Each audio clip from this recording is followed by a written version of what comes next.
Snow was falling the way it does when the world has already decided not to care. Thick, heavy, silent. Mara Collins stood just outside the saloon door, barefoot on frozen ground, her thin dress soaked through, her arms wrapped tightly around herself as if that might keep her together. Laughter spilled out from inside, men drunk enough not to notice the woman they were about to trade like a broken tool. Her husband's voice cut through the noise. "She ain't worth much anymore," Henry slurred. "But she'll cook. She'll clean. And she won't talk back if you keep her scared." Mara closed her eyes. She had learned not to flinch when he spoke about her like that. Not to cry. Tears only made him angry. And angry men always found reasons to hit. For years earlier, Henry had been charming. Promises. Smiles. A future. By the second winter, charm had turned to fists. By the third, to bottles. By the fourth, to debt so deep he had stopped pretending he would ever climb out. Tonight, she was the payment. The saloon door opened wider, spilling warm light onto the snow. Henry shoved her forward, his hand rough on her shoulder. "Stand up straight," he hissed. "Don't make this harder." Her knees shook, but she did as she was told. Inside, a man laughed. "You serious?" "For whiskey." Henry grinned. "Barrel and a half. Fair trade." Mara felt something inside her finally crack, not loudly, not dramatically, but completely. This was it. The end of whatever dignity she had managed to keep hidden. Then the room went quiet. Not the awkward quiet of embarrassment. The dangerous kind. Boots stepped into view at the edge of the doorway. Slow. Heavy. Deliberate. A man Mara had never seen before stood there, snow dusting his shoulders, mountain cold clinging to him like a second skin. He didn't look drunk. He didn't look amused. His eyes moved from Henry to Mara. And stayed there. "How much?" the man asked. Henry blinked, surprised. "What?" "For her," the stranger said calmly. "How much?" Mara's breath caught. She didn't dare look hopeful. Hope had been beaten out of her years ago. Henry laughed. "You want her? She's trouble. Talks too much. Cries too easy." The man's jaw tightened. "You selling or not?" Henry hesitated, then shrugged. "Barrel and a half. Same deal."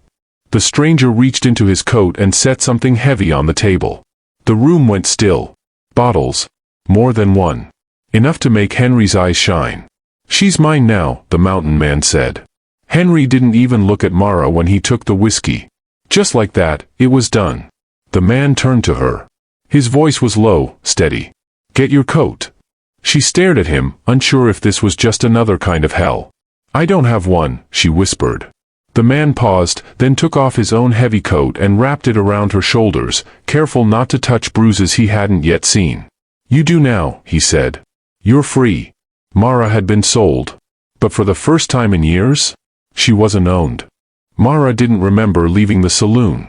She only remembered the cold easing from her bones as the heavy coat settled around her shoulders, thick with the smell of pine smoke and winter air. The mountain man walked ahead of her, never grabbing her arm, never pulling, just moving with the quiet certainty of someone who expected to be followed. Outside, the night was sharp and white. Snow crunched under his boots. Mara followed barefoot, flinching at every step, waiting for the familiar shove, the barked order, the hand that would remind her she owed something. It didn't come. They reached a horse tied a short distance away. A big, steady animal that barely flicked an ear as the man untied the reins. He turned then, finally looking directly at her. "You can ride," he said. "Or we can walk slower." She stared at him, confused. No one had asked her preference in years. I'll ride," she said quietly.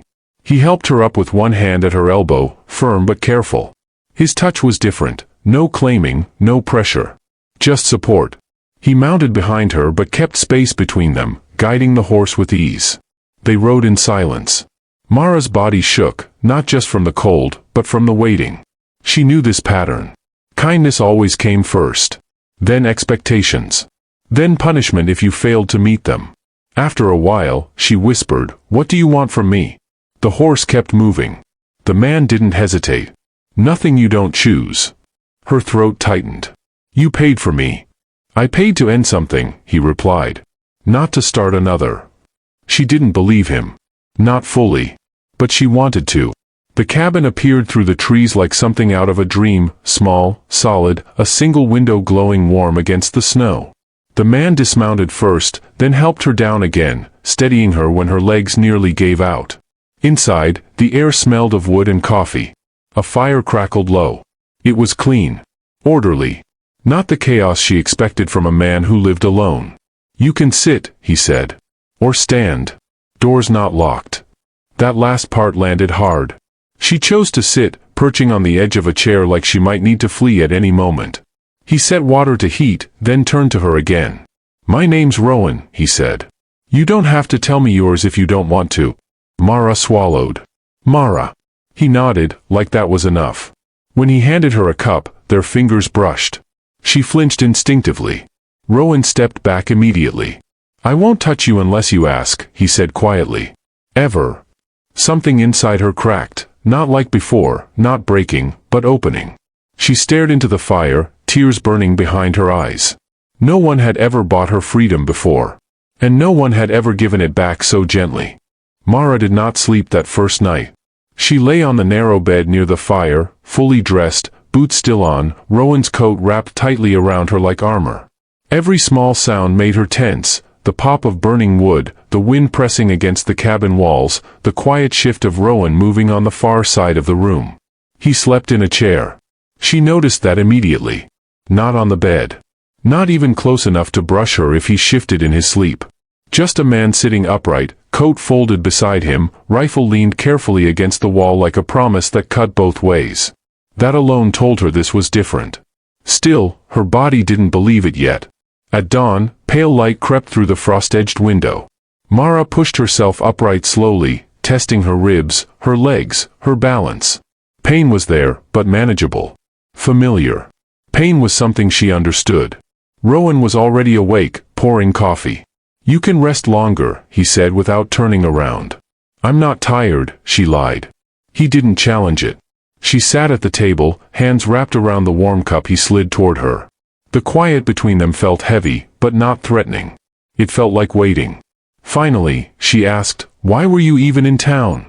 Rowan took his time answering. "Trading supplies. That saloon isn't exactly necessary." "No," he agreed. "But men talk there." Her fingers tightened on the cup. "You heard about me. I heard about a man trying to sell his wife for liquor." She looked down. Shame rose automatically, sharp and cruel. "And you decided to play hero?" Rowan's jaw tightened. "I decided to stop something that shouldn't happen." "That still doesn't explain why," she said quietly. He met her eyes then, and something old and guarded lived there. "Because once, a long time ago, I didn't." The words settled heavily between them. She didn't push. Some truths had to surface on their own. Later that morning, Rowan handed her a pair of boots, worn, but solid. "They belong to my sister," he said. "They'll fit." Mara stared at them, overwhelmed by the simple dignity of the gesture. "Thank you." When she stepped outside, the mountain world felt vast and unreal. Snow-laced pines. Clean air that didn't stink of alcohol or fear. Silence that didn't feel like waiting for impact. She hugged herself instinctively. Rowan noticed. "Cold?" She shook her head. "Just, not used to space." He nodded, understanding more than she'd said. They worked quietly that day. She helped where she could, peeling vegetables, sweeping the floor, organizing supplies. Rowan never corrected her harshly, never hovered. He let her move at her own pace. Trust, she realized, wasn't built by grand promises. It was built by absence of harm. In the afternoon, voices drifted faintly from far down the trail. Mara froze. Her heart slammed against her ribs, old instincts screaming. She backed away without thinking, hands shaking. Rowan was beside her in an instant, not touching, just close enough to block her view of the door. "They won't come here," he said calmly. "How do you know?" she whispered. "Because men like your husband don't climb this far sober." Her breath hitched. "And if he does?" Rowan's eyes hardened, but his voice stayed steady. "Then he won't leave the same way he came." That night, as darkness wrapped the cabin again, Mara finally spoke the words she'd been holding back. "You didn't buy me," she said. Rowan looked at her. "You bought my escape," she continued. "There's a difference." He nodded once. "I'm glad you see it." She hesitated, then asked, "What happens now?" Rowan considered that carefully. "Now you heal. Then you decide who you want to be." "And you?" she asked. "I keep my word." For the first time since the saloon, Mara slept. Not deeply. Not without shadows. But she slept without fear of waking to pain. And that felt like the beginning of something she'd never been allowed to imagine. The next morning began too quiet, not peaceful quiet, the kind that feels like a held breath. Mara noticed Rowan noticed it first. He stood on the porch longer than usual, eyes scanning the tree line like he was listening to something the wind hadn't said yet. Then he stepped back inside, checked the latch, and slid the heavy bar into place without making a show of it. He didn't tell her to be afraid. He didn't need to. The way he moved, calm, controlled, ready, told her enough. Mara tried to keep her hands steady while she kneaded dough. The cabin smelled like flour and pine smoke and the faint bitterness of last night's coffee. Ordinary smells. Safe smells. But her body still remembered the other kind: whiskey breath, slammed doors, loud laughter that turned sharp. She kept telling herself, "I'm not there anymore." Still, every time the wind pushed against the logs, her shoulders tightened. Rowan finally spoke like he was giving the weather report. "Someone's been on the lower trail." Mara's throat went dry. "How do you know?" He pointed with his chin toward the window. "Tracker wouldn't settle. And the ash in the fire pit outside, it's fresh. Not mine." Then, softer, "You got a name I should be ready for." She stared at the dough like it could answer for her. The truth tasted like iron. Elias. Rowan didn't ask who Elias was. He didn't need the full story to understand the danger behind a name spoken that carefully. He just nodded once, like he'd filed it away with the same seriousness he gave to storms and steep passes. "All right?" By midday, snow began drifting again, thin, lazy flakes that hid tracks as quickly as they made them. That should have comforted her. Instead, it felt like the mountain was helping someone erase their approach. Mara kept working because work was what you did when your thoughts got too loud. She scrubbed the kettle, swept the floor, folded the blankets twice even though they didn't need it. Rowan repaired a hinge, tightened a saddle strap, touched every tool in the cabin like he was counting his options. Then the knock came. Not the polite kind. A hard, confident pounding that said, "Open. I belong here." Mara froze with the dish towel in her hands. Her heart didn't race, it dropped, like a stone. Rowan lifted 2 fingers, "Stay back," and moved to the door. He didn't grab his rifle. He didn't have to. Something in him was already a weapon, the stillness, the certainty. He opened the door just enough to stand in the gap. A man filled the doorway's frame with cold air behind him. Elias looked rougher than Mara remembered, beard untrimmed, cheeks windburned, eyes too bright in the wrong way. He smelled like road dust and old liquor even from a few steps away. His gaze slid past Rowan, searching the cabin like he was looking for property misplaced. "Well," Elias said, smile curling without warmth. "So it's true. She's hiding up here." Mara's legs tried to step backward. She forced herself not to.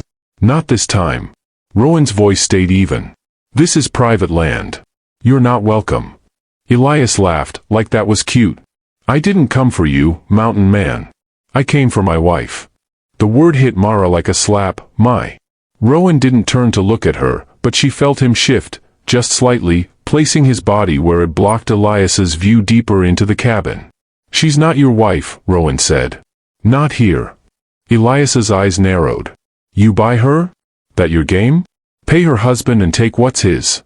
Mara's stomach twisted, but her voice came out clearer than she expected. "I'm not his. I'm not anyone's." Elias snapped his head toward her, surprise flashing across his face, because he hadn't expected her to speak like that. "Mara," he warned, like he was calling a dog back to heel. "Don't make this harder." Rowan's tone didn't change, but the air did. "You heard her. Leave." Elias's smile turned thin. "Or what?" Rowan leaned forward a fraction, and somehow that tiny movement felt like a door slamming shut. "Or you walk back down that trail colder than you came up." For one stretched second, nobody breathed. Even the wind seemed to pause. Mara realized then that Elias had always been loud because loud made him feel powerful. Rowan didn't need loud. He had the mountain behind him, and something steadier than anger in his eyes. Elias looked from Rowan to Mara again, calculating. Then he raised his hands like he was the reasonable one. Fine. I'll go. For now. His gaze pinned Mara, sharp as a hook. But this isn't over.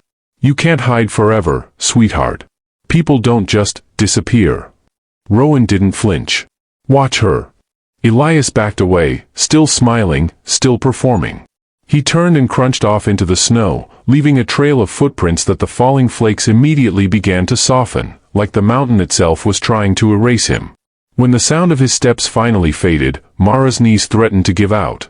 Rowan closed the door and set the bar back in place. He didn't ask if she was okay. He just crossed the room and placed a mug of warm water into her hands like it was the most normal thing in the world. You did good, he said quietly. Mara swallowed, eyes burning. He'll come back. Rowan's jaw tightened, not with panic, but with decision. Then we won't be here waiting the same way next time. And for the first time since she'd been thrown into the snow like she didn't matter, Mara felt it, not just safety, but a plan forming around her. A future that wasn't built on fear. The silence Elias left behind was heavier than his footsteps. Mara sat at the table long after the door was barred, her fingers wrapped around the mug Rowan had given her. The warmth seeped into her palms, but it took longer to reach her chest. Fear still lived there, quieter now, but stubborn. She hated that one man could still reach her from miles away with nothing but his voice. Rowan broke the silence gently. He won't take you. She looked up. You don't know that. I do, he said, not arrogantly. Certain. Because you won't let him. The word surprised her. Not I won't let him. You won't. That night, Rowan showed her the rifle, not like a threat, not like a test, but like a tool. He explained how it worked, how to hold it, how to respect it. When her hands shook, he waited. When she needed space, he stepped back. Power isn't about using it, he said. It's about knowing you have it. The first shot went wide. The second hit wood. The third struck close enough to the mark that Mara laughed, a short, shocked sound that felt like it came from someone else. Rowan smiled, small and private, like he was watching something fragile take root. Days passed. Snow fell. Melted. Fell again. Elias didn't return, but his absence didn't bring peace. It brought anticipation. Rowan prepared without drama. Extra supplies. Clear paths. Signals. He didn't tell Mara what to do. He asked. Stay or ride down valley, he said one morning. She thought of running. Of disappearing. The old instinct tugged hard. Then she thought of standing in the doorway, speaking her own name like it belonged to her. I'm staying, she said. Rowan nodded. Then we stand together. The next time Elias came, he didn't knock. He shouted. Mara heard his voice from the trees, angry, slurred, desperate. She felt fear surge, sharp and fast. But this time, she didn't freeze. She moved. She took the rifle Rowan had left ready, not because he told her to, but because she chose to. Rowan stepped outside first. Mara followed, heart pounding, breath steady. Elias staggered into the clearing, eyes wild when he saw her standing upright, armed, unafraid.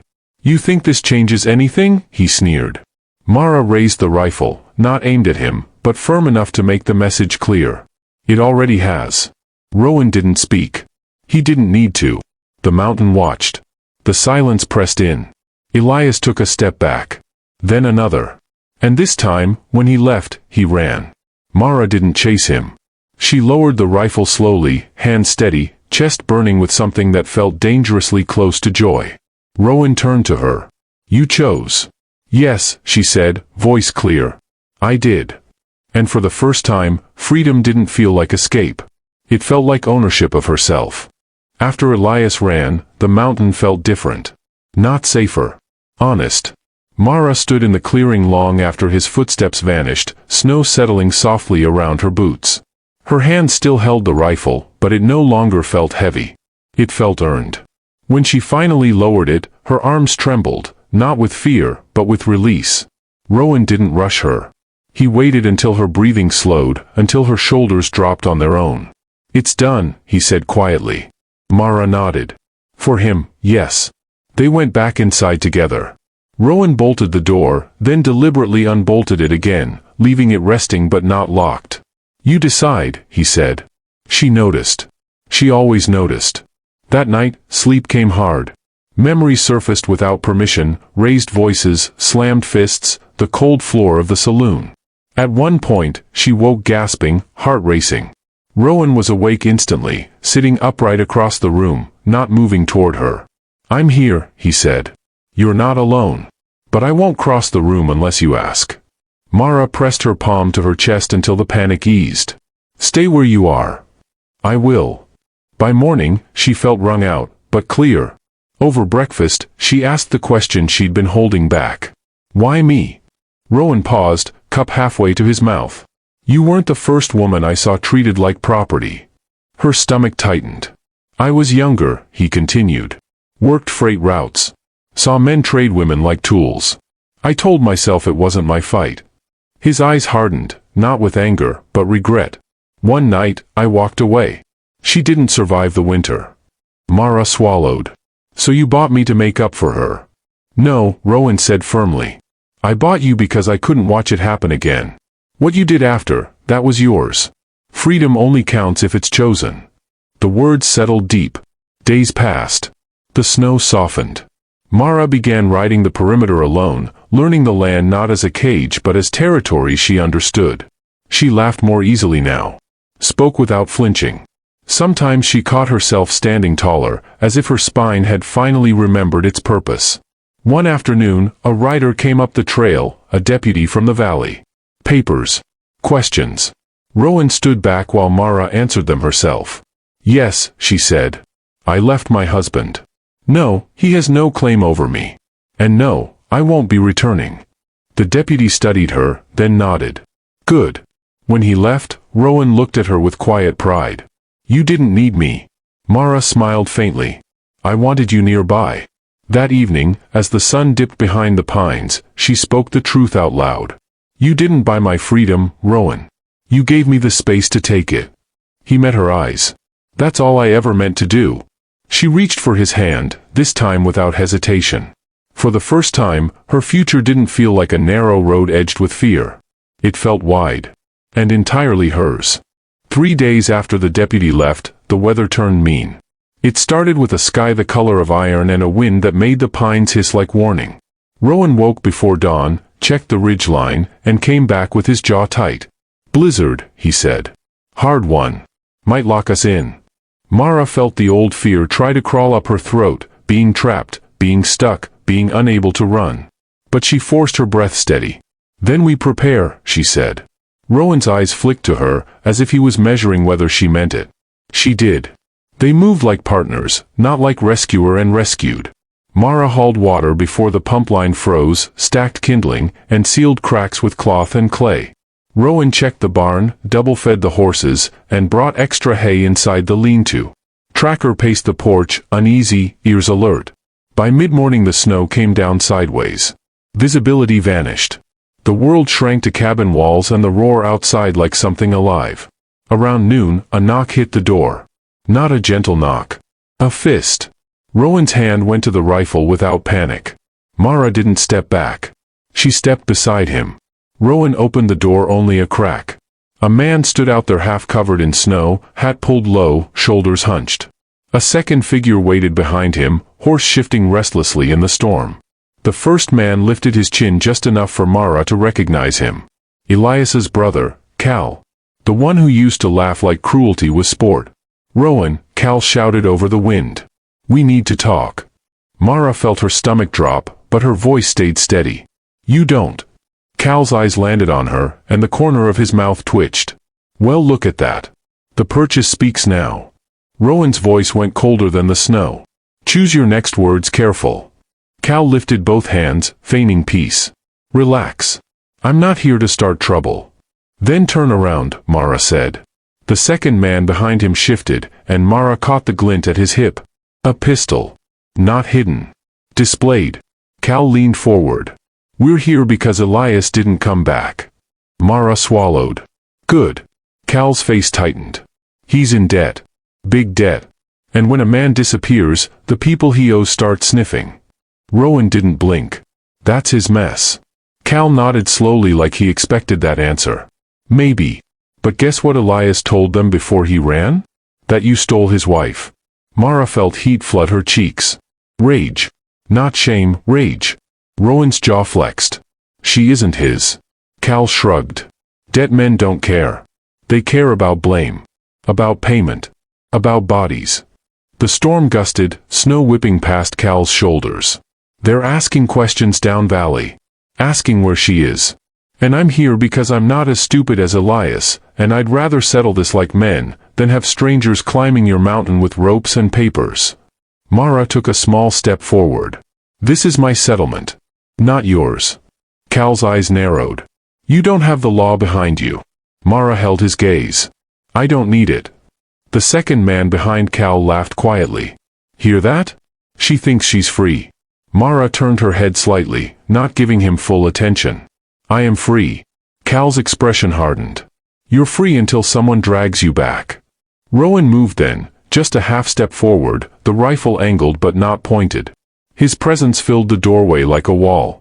No one drags her anywhere, Rowan said. Not you. Not dead men. Not anyone. Cal's eyes flicked to Rowan's weapon, then back to Mara. You think this ends because you scared Elias? The world doesn't end at your tree line, Brennan. Mara's fingers tightened around the rifle stock, then she forced them to loosen. Fear made you grip too hard. Calm made you aim straight. We're not scared, she said. We're done. Cal's nostrils flared. Then give me something. Rowan's eyes sharpened. What? Cal lifted his chin. A statement. Written. Signed. That she left Elias willingly. That you didn't steal her. That he can't use you as an excuse. Mara blinked. She hadn't expected that. Rowan looked at her, silently asking. Mara thought about it. A piece of paper wouldn't stop cruel men. But it might slow them. Might give her a shield that wasn't made of bullets. I'll write it, she said.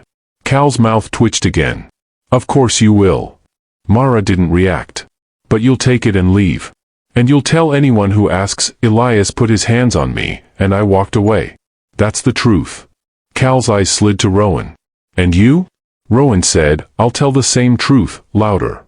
For a moment, Cal looked like he wanted to spit something ugly. Then he nodded sharply. Fine. Make it quick. Rowan shut the door fully, bolted it, and turned to Mara. You don't have to do this, he said. Mara's voice was quiet. Yes. I do. She sat at the table and wrote slowly, carefully, choosing words like stones in a riverbed, solid, undeniable. I, Mara ____________, left Elias __________ of my own will do to violence and unlawful coercion. I am not property. I will not return. Any claims otherwise are false. She signed it with a steady hand. Rowan read it once, then slid it back to her. Strong. Mara looked up. Real. Rowan opened the door again, keeping his body between Cal and the inside. Mara handed the paper out without stepping into the storm. Cal took it, unfolded it, and his face tightened as he read the word violence. You're making this public, he said. Mara's voice didn't shake. He made it public when he tried to sell me. Cal's gaze held hers for a beat longer than comfortable, then he shoved the paper into his coat. Fine, he snapped. But don't think you're untouchable up here. Rowan's eyes went flat. Leave. Cal signaled to the second man, and they turned their horses into the snow, disappearing into the white like a bad memory fading. When the door shut, Mara's knees finally softened. She didn't collapse, she simply leaned against the wall and exhaled. Rowan didn't touch her. He stood near, steady, waiting. Mara spoke first. I thought I was past being scared. Rowan's voice was low. Being scared isn't weakness. Staying is strength. Mara swallowed hard. They'll come again. Rowan nodded once. Maybe.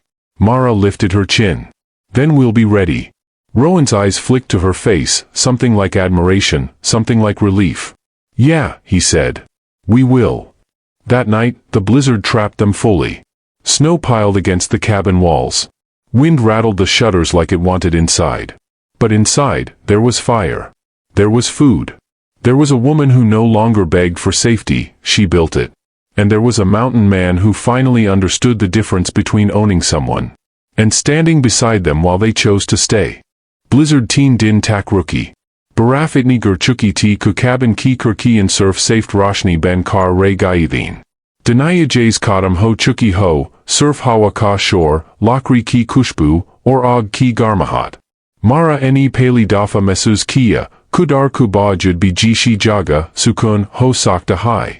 Rowan suba jaldi ufta, barn check karta, for quietly wapas aa kar coffee rock dita. Wazayata bolta nahi the magar har kam se yi batata the, tum yahan safe ho. Or Mara, observe survive nahi kar rahi ti. Wa apna hissa niba rahi ti. Ik din dopahar ko jab hawa thori kam hui, rowan eni darwaza kola or bahar commons or deka, baraf eni sab kuch berry kar diatha. Trail gayab. Footprints gayab. Bas safed kabza. Rowan eni slow voice mikaha, agar koi aya, to sita yahan iega. Or is whether me jo ada high, waya to majbur hoda high, ya dangerous. Mara eni rifle ko deka, for apni hoth ko. Main dangerous se nahi dardi, us eni kaha. Main surf, wapas us kaid me nahi jana chadi. Rowan kinazaras partik gai, Gary or serious. Tum wapas nahi jaogi, us eni kaha, bilkul ways jays mountain men promises nahi, kasam deet hain. Usi rat, hawa ek dafa fur tes hui. Or fur. Bahar se gor ki awazayi. Tracker peli high growl karn laga. Rowan eni rifle uthai or chodi si lamp ko lo kardia. Mara ka sans ruk gaya. Footsteps. Du. Teen. Door parnak nahi, boot ka daka. Open it, ik mard ki awaz. Hum laku sathi hain. Rowan eni mara ki teraf deka, na panic, na gussa, surf plan. Window kupas mat jana, us eni dimi awaz kaha. Main bot karta hoon. Tum mir piche raho. Mara eni apni aap ko sita kia. Yi wohi moment the jahan peli wa tu jadi, aaj wakari rahi. Rowan eni darwaza thora sa kola, chain jaisa gap choda. Bahar mashalon ki roshni mi teen admi nazarai. Unmi sei kukot par badge the deputy bailiff type. Dusra Garrett Ashford ka banda lag raha the uwoi slick hair, wohi gatiya maskurahat. Teesra, bara, sak chera, hothmi rope. Deputy eni bola, Rowan Brennan? Hum court order lukarai hain. Is orit ko wapas town chalna haga. Inquiry high. Mara ka dilzor se durka, court order, ye lafsas kuli yehamesha kai jaisatha. Rowan eni kam voice mikaha, kiss court ka? Kiss judge ka? Kiss jurisdiction ka? Deputy eni paper age kia. Rowan eni paper deka, fursita us ki ankon me.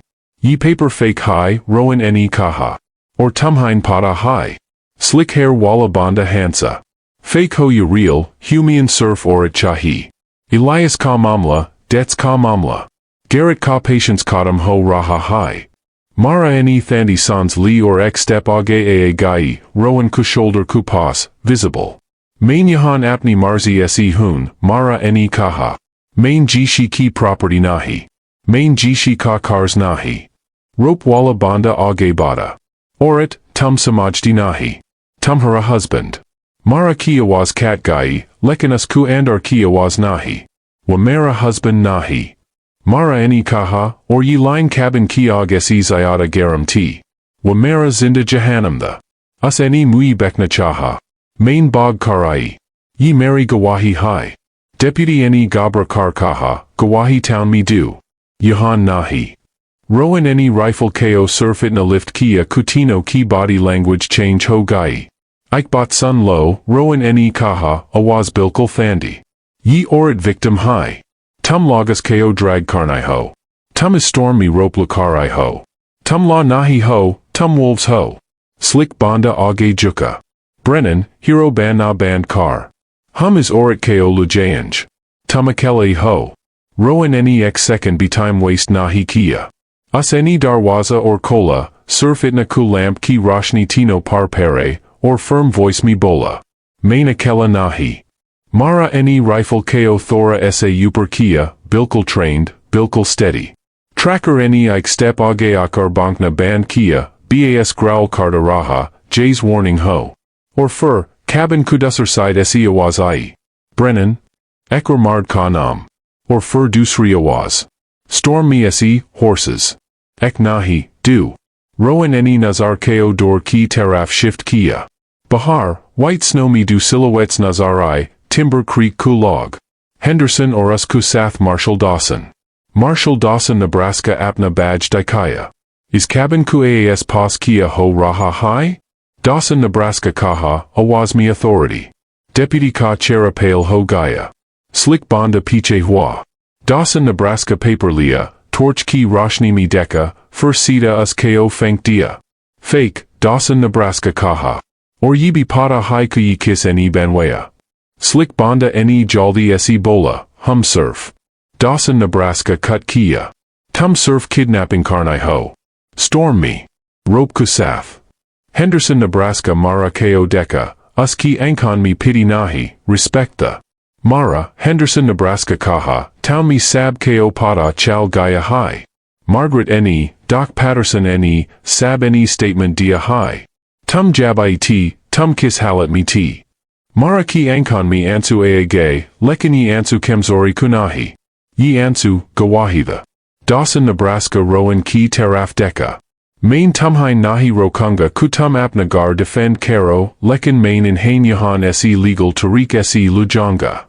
Or Fur Dawson Nebraska Deputy or Slick Banda Ko Rope Whale Kusath Arrest Karlia, Hands Tied, Horses Ki Taraf. Slick Banda Chilea, Garrett Tumhain Kodega Nahi. Dawson Nebraska Pallet Karkaha, Garrett Ashford Ko Bia Bulo. Us Ka Number Biaga. Storm Mian Ki Awazian Fade Hodi Chali Gayan. Cabin Ku Andar, Silence. Lekanabi Silence Fear Ka Nahitha. Ye Silence, Rihai Katha. Mara Zamin Parbeth Gai, Sans Tez, Hoth Thor Camp Rahi Thay. Rowan Us Kusamni Aya, slowly, carefully, J's Wohi Boundaries Jo Us Ni Hamesha Respect Kitheen. Mara, Rowan Ni Kaha. Deko. Mara Ni Us Ki Taraf Deka. Rowan Ki Ankon Mi Pali Dafa Kuch or the Surf Protection Nahi, Choice. Main Tumhain Kabi On Nahi Karunga, Rowan Ni Kaha. Main Tumhain Surf Ya Bol Sakta Hoon, Ku Agar Tum Yahan Renacheho, Surf Housekeeper Ben Kar Nahi, Balki, Apni Marzi Se, Apnis in Dagi Kusaf. Us Ni Sans Li, J's Words Us Kuliya Mushkil Han. Main Tumhair Soth Kalunga. Hard in Tumhari Speed Pe. Maraka Gala Tight Ho Gaya. Tumhain Dar Nahi Lagta, Kumain Toot Sakti Hoon. Mara Ni Pucha. Rowan Ni Surfit Nakaha. Main Bituda Hua Hoon. Magarhum, Yahan Toot Kar Bizinda Hain. Henderson Quietly Kara Raha, Fur Hawk Se Bola, Main Town Jaa Kar Sab Finalize Karwa Dita Hoon. Paperwork, Statements, or Ashford Ka Case. Dawson Nebraska Nod Kia. Mara, Tumub Fugitive Nahi. Tum Witness Ho. Victim Ho. Or Tumhair Pas Log Hain. Jab Wadano Chalaige, Cabin Mi Fur Seog Ka Crackle Ray Gaya. Rowan Ni Mara Koek Cup Coffee D. Mara Ni Cup Dano Hathan Se Pakra, J's Garmahat Ko Apni Andar Utarna de Rahi Ho. Kuchter Bad, Us Ni Hockey Si Muskurahat D. Main Pali Dafa, Apni Aap Ko Free Mesus Kar Rahi Hoon, Us Ni Kaha. Rowan Ni Surf Head Nod Kia, Jz Line Us Ni Sadie.